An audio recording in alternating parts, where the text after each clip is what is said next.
former DA leader Mmusi Maimane says his then political home displayed an uncaring attitude towards the majority who are poor and economically marginalized. He claims this is demonstrated through the DA's rejection of policies of redress and redistribution. This is contained in Maimane's tell-all book titled Dare to Believe, Why I Could Not Stay in the Democratic Alliance. Maimane says, well, he joins us now. He is, you will know, the leader of Build One South Africa, hence the banner behind him. Mr. Maimane, good evening to you. But for purposes of this discussion, we're going to label you the former leader of the Democratic Alliance. First, let's deal with the timing of the release of this book.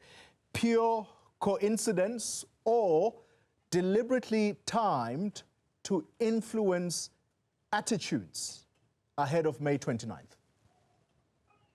Good evening, Colly, and good evening to fellow South Africans. Certainly, I think the book takes place naturally if you want to write about your former party after May the 29th.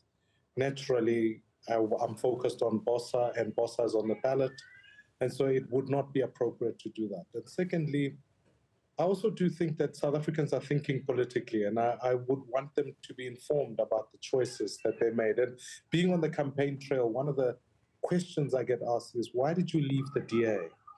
And it, as a project of having been reflecting since 2019 and putting my thoughts down on paper, I thought it was important to answer the question once and for all prior to this election and let South Africans make their own judgment on the issues, because that today we're standing in Build One South Africa is precisely because I could not find that expression within the DA itself. It felt like it was a focus on just a party and a failure to incorporate all South Africans. And despite the hard work that we're doing and the growth that we're experiencing, there were some who seemed to be very committed to building a minority party. And so I'm privileged today to be able to put my thoughts on paper and also be able to say, going forward, how do we build as South Africans collectively? Yeah. An extract of this book, Mr. Maimane, is reflected in the Sunday Times today and, of course, as penned by yourself. You started off with a short story about Diane Kohler-Barnett.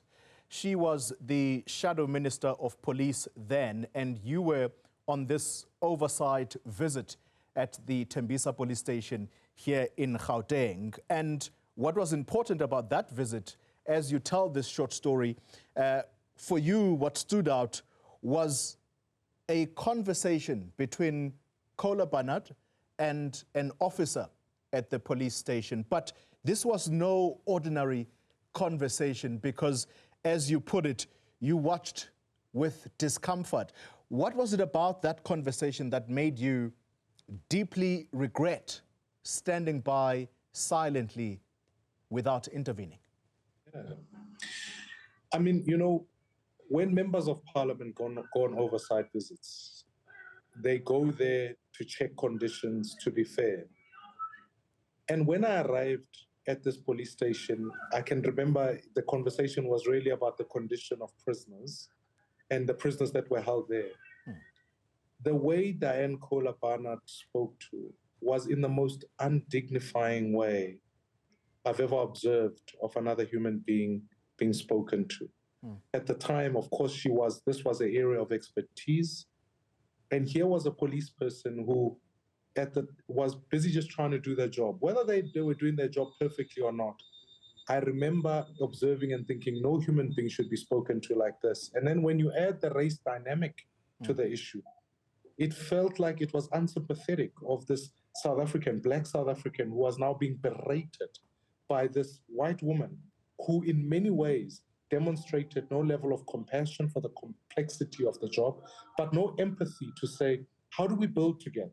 It felt like, indeed, that age-old madam speaking to a gardener in that sense. And I just thought from one professional to another, this was something very difficult to observe.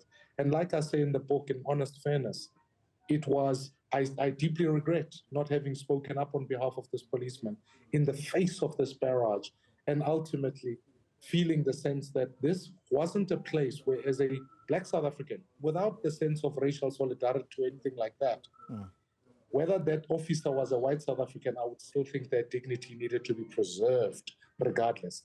But what worried me the most was that if it were a white South African, there would have never been spoken to her like that. Yeah, and you raise the race dynamic, as you say, because you continue to write about a broader racial struggle that was playing out within the party, which often meant that, and I quote here, which often meant that racial loyalty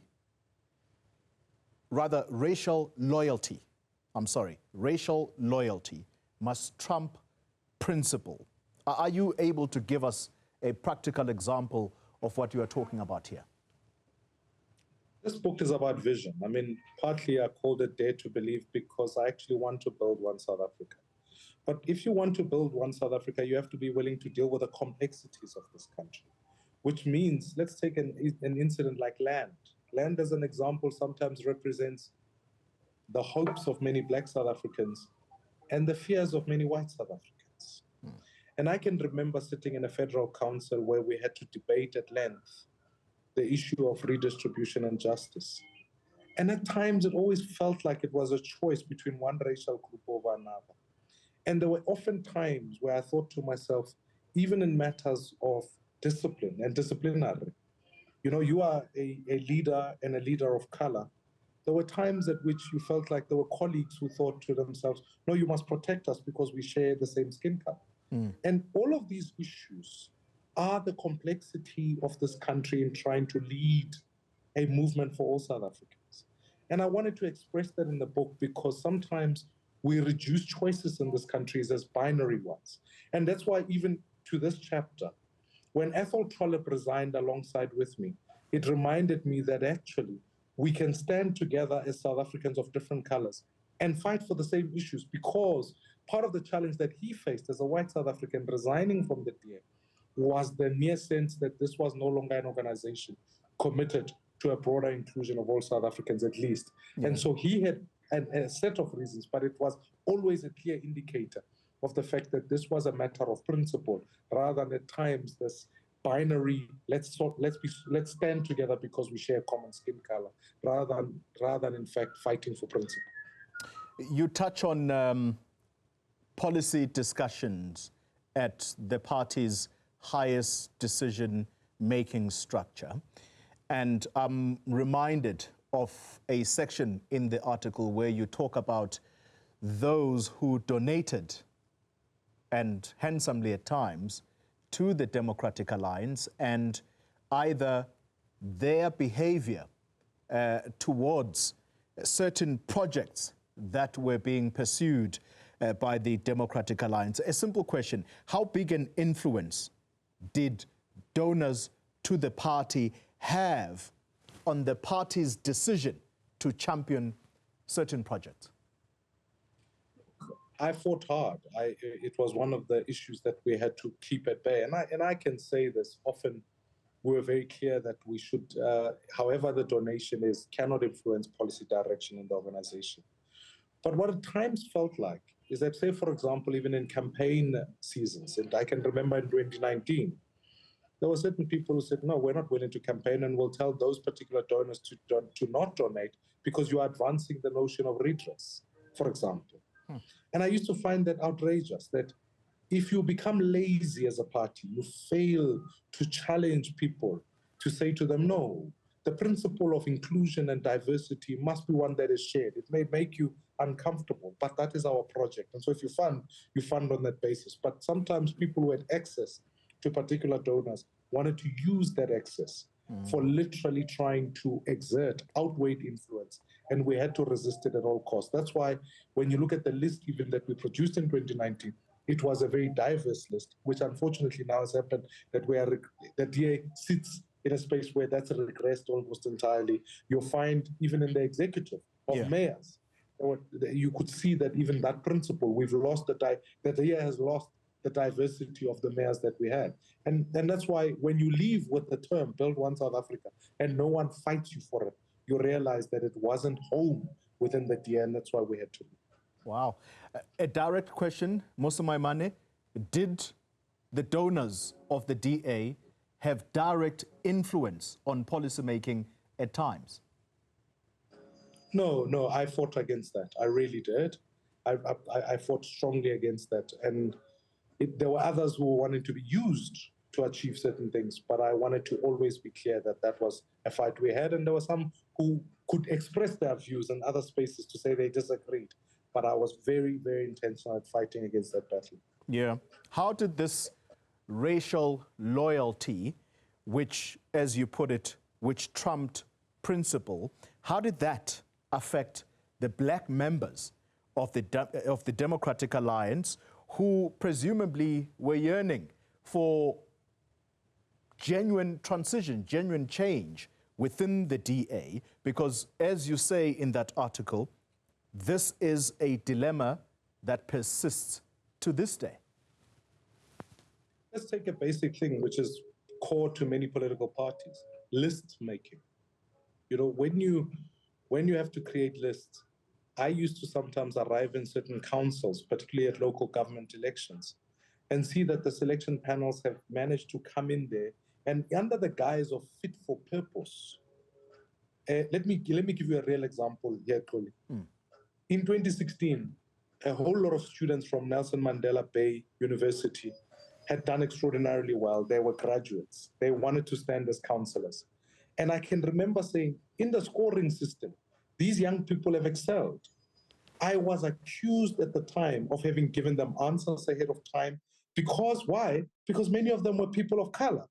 And yet, there were certain white councillors who had no qualifications, who had none of that, who were suddenly being favored to go up higher on the list on the basis of nothing else but historical alliances and literally no qualification. And you can even see it in some ways today. You see some senior leaders who sit there with very low qualifications, yet they're being favored ahead of South Africans of color who had incredible qualifications. So if you are going to use the criterion of fit for purpose, as the DA like to call it, it had to be for a particular person's purpose rather than the purpose of what we would do in serving South Africans. And these were many battles that we almost had to consistently fight against. All right, Mmusi Maimane, I'd like for you to just stay on a little bit more, because we're going to talk about that moment in 2019 when you decided to call it quits. We're wrapping up a conversation with the former DA leader, Mmusi Maimane, who has written a book about his time in the DA and why he ultimately decided to leave. In fact, Mmusi Maimane, let's go directly to that moment in 2019 when you decided to call it quits. Things quickly came to a head for you after the results of the 2019 general elections. The DA had performed poorly amid allegations that you had accepted gifts from people like Marcus Jooste. Just paint a picture of what happened for us there. There was now suddenly, because I was very popular with the electorate and still remain more favorable than the current leadership of the DA, it was almost common cause that had we gone to a conference, that it would have been, I would have won another conference. Yet there were interest groups that actually wanted to say out, how do we discredit publicly? And then there were incidences where people were leaking false information to willing media houses. And suddenly I was reading about my life in public in a way that was unhealthy.